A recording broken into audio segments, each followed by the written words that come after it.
Mais uma informação: o ex-ministro do Supremo Tribunal Federal, Marco Aurélio Mello, afirmou nesta quinta-feira que votará em Jair Bolsonaro no segundo turno das eleições.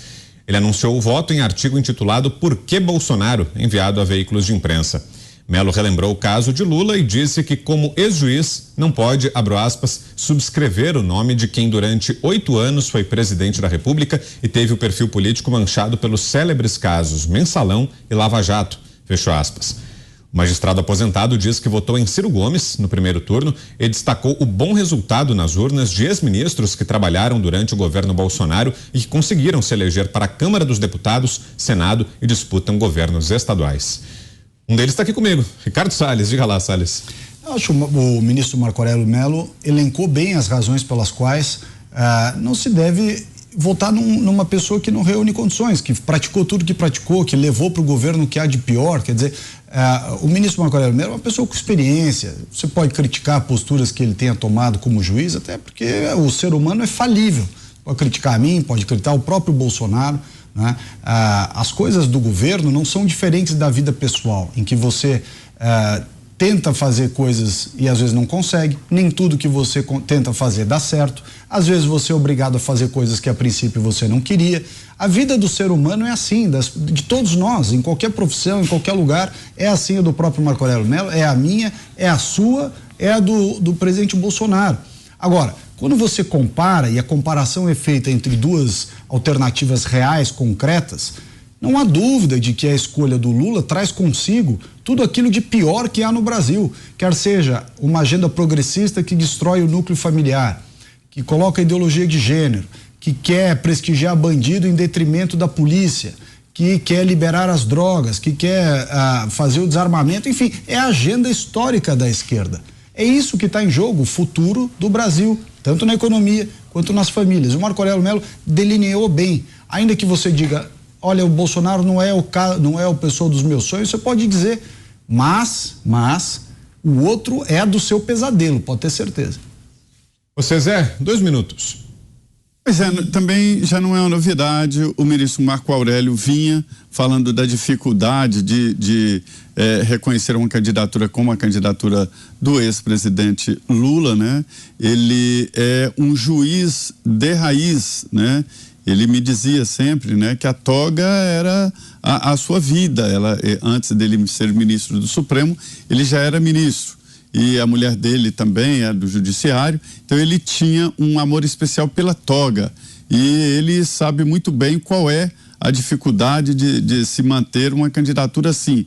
Mas enfim, ele já tinha antecipado e apenas agora ele está fazendo de uma forma mais explícita, né? Você, Paulo Figueiredo, 2 minutos também. Figueiredo.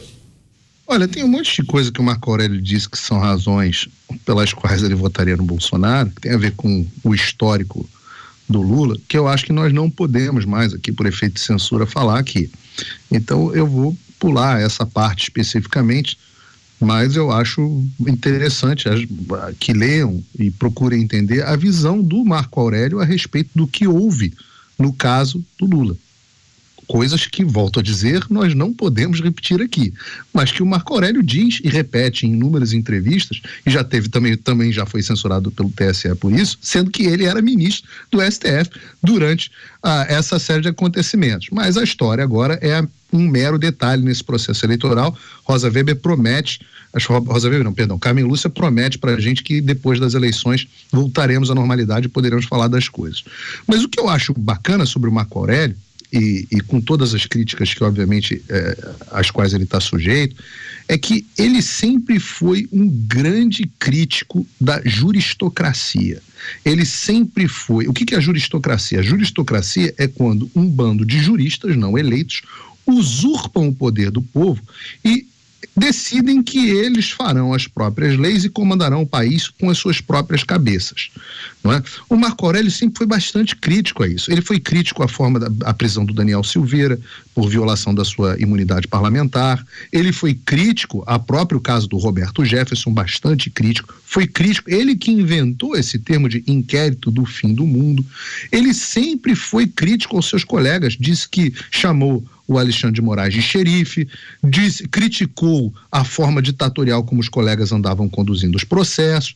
Ele sempre foi, no mínimo, um defensor da letra da lei, dizia que processo não tinha capa, sempre foi claro em dizer que as pessoas devem ser julgadas independente das suas vontades políticas. E eu tenho muitas saudades de ministros que defendam coisas desse tipo.